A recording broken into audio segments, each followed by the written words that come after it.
Growing up, I had a Sega Saturn for a little bit. Not sure what happened to it, must have broke or something. But we had a couple of games for it, which was Virtua Cop, a disc with several games or demos, and that's about it. I played Virtua Cop so much with my father back in the day.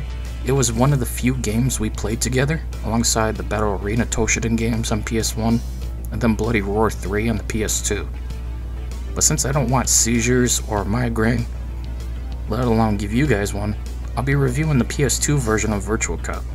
Yeah, apparently this existed all these years, but of course, it was exclusive to Japan and Europe. We Americans get the short end of everything back in the day, I swear.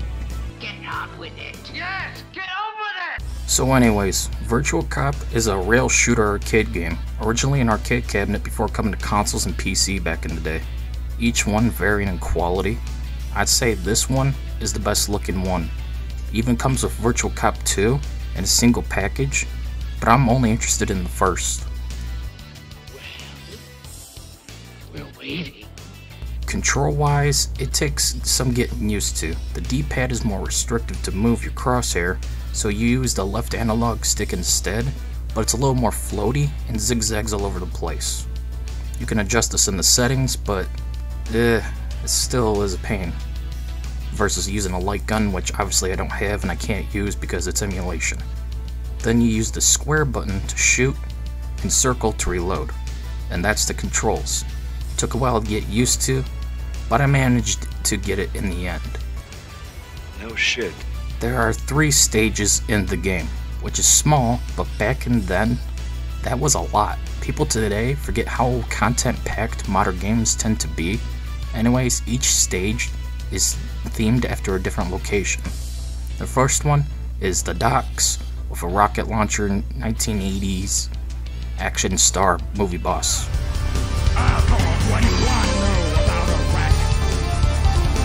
Put the cookie down! Now! The second one is my least personal favorite, and it's the construction yard. I mean, it's just fugly to look at. It's just so brown. It's more brown than a Taco Bell public restroom. Who wants chowder?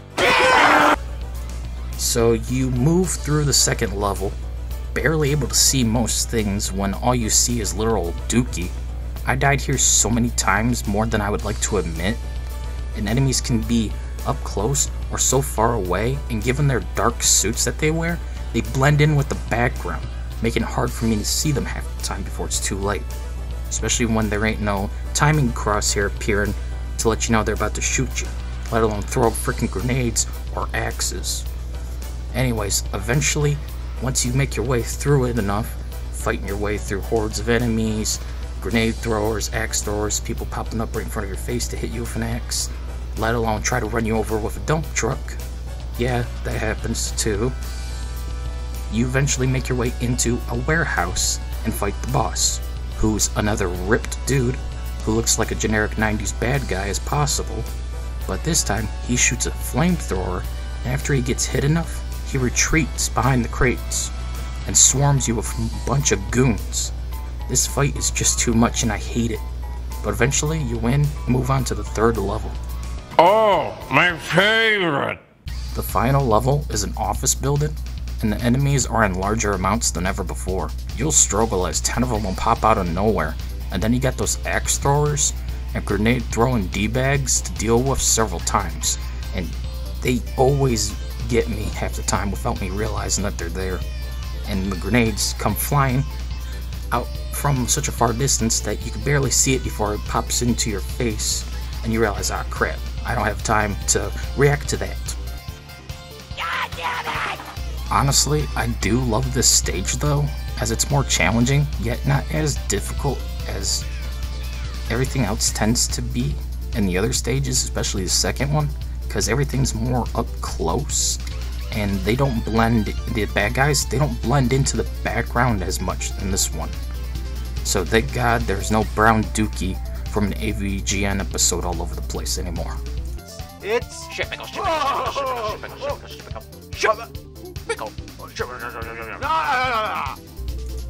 By the end of the stage, you've made it to the top floor and must fight Kingpin. Yeah, it's literally Kingpin from Spider-Man, or just every rich white guy ever, if you will. He's the easiest boss, however, as his hitbox is huge and he goes down quickly. In the end, you complete all 3 stages in any order you wish, and then once you complete all 3, you get an ending. And the ending takes place depending on which final stage you complete, which is a nice touch. 10. Overall, the game is a lot of fun. It still holds up well enough. For an arcade port, it looks good as you're probably going to get at the time. And controls, once you figure it out, they're okay. So yeah, I recommend Virtua Cop 1 for the PS2. I may one day even look at 2, as I never played any other version of Virtua Cop besides the first on Sega Saturn. But still, it was a nice trip down memory lane, as I haven't played this game since I was like 6 or 7 years old. Now if you excuse me, I need to get back to work making more videos, even though my channel ain't growing at all. Welcome to trying to be a YouTuber.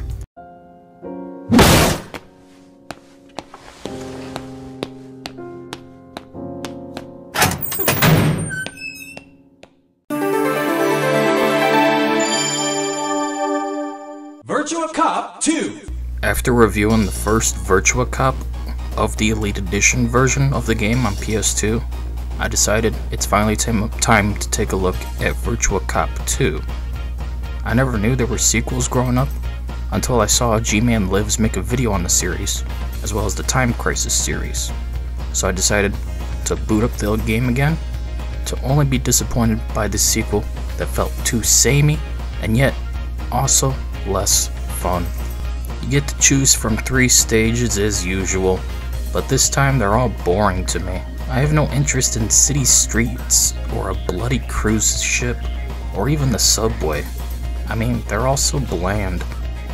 You don't get to choose your character, but there is a new recruit, a chick. I mean, why not? Also, the game feels less balanced than the first.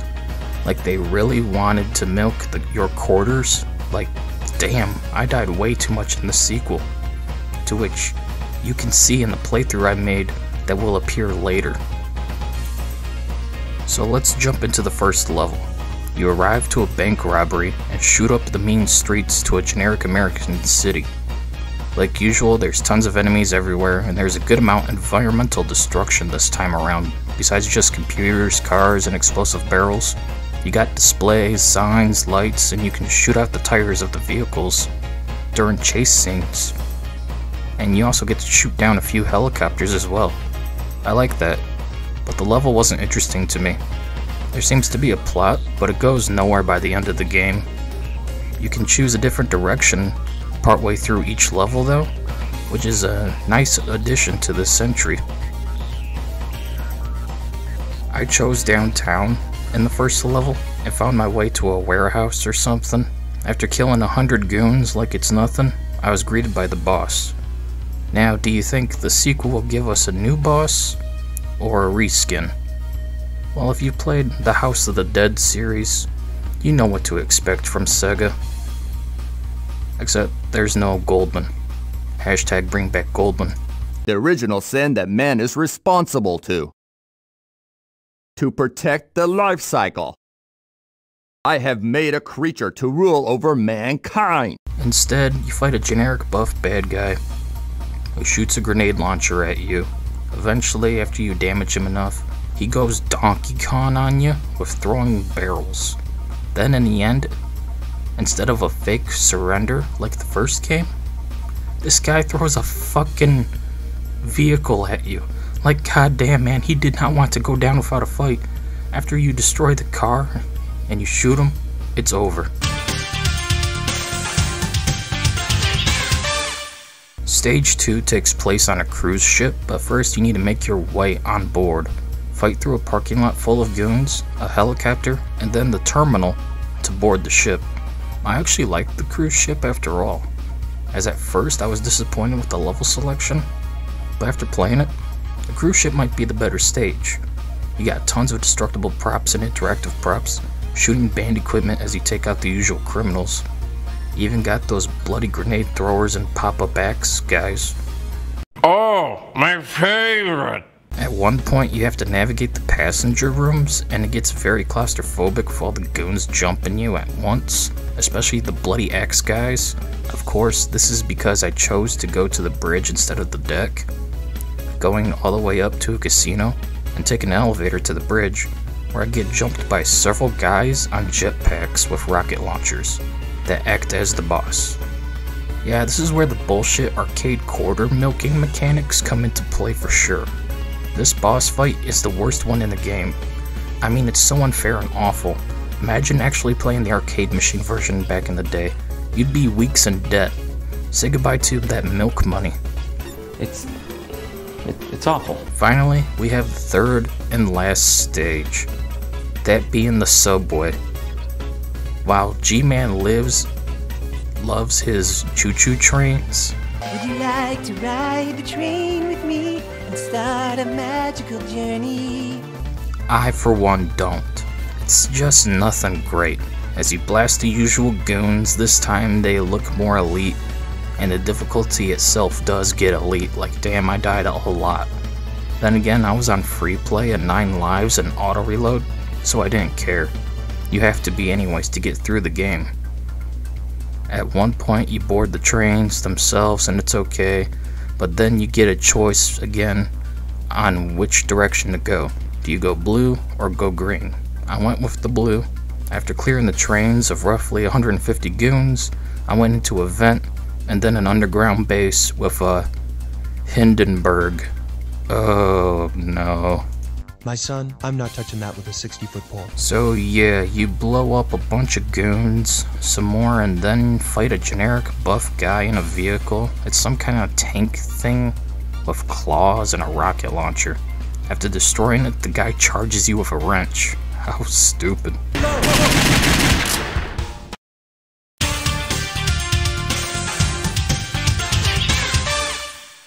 But the game ain't over. Turns out there's a hidden stage 4 you get after beating the rest. This time, it's very simple. You shoot the boss with a jetpack and 2 launchers. One is a rocket, and the other is an electrical pulse gun or something. The blimp goes down like it's over a sports stadium for some reason, and the credits roll. The ending is okay, but I do like the first game one more, especially because of the music. For some reason, the other 2 police characters show up, even though they didn't exist in the game till now. And then we roll out the end. So yeah, that's Virtua Cop 2. It's a painfully borderline average game that left me just wanting to play the first one instead. And from what I heard, the third one is even worse. I doubt I'll ever cover it. Virtua Cop 2 already left me agitated enough. I'm going to go take a break and play a better rail shooter, which may or may not be the next review. So yeah, see you in the next one. This is the final battle!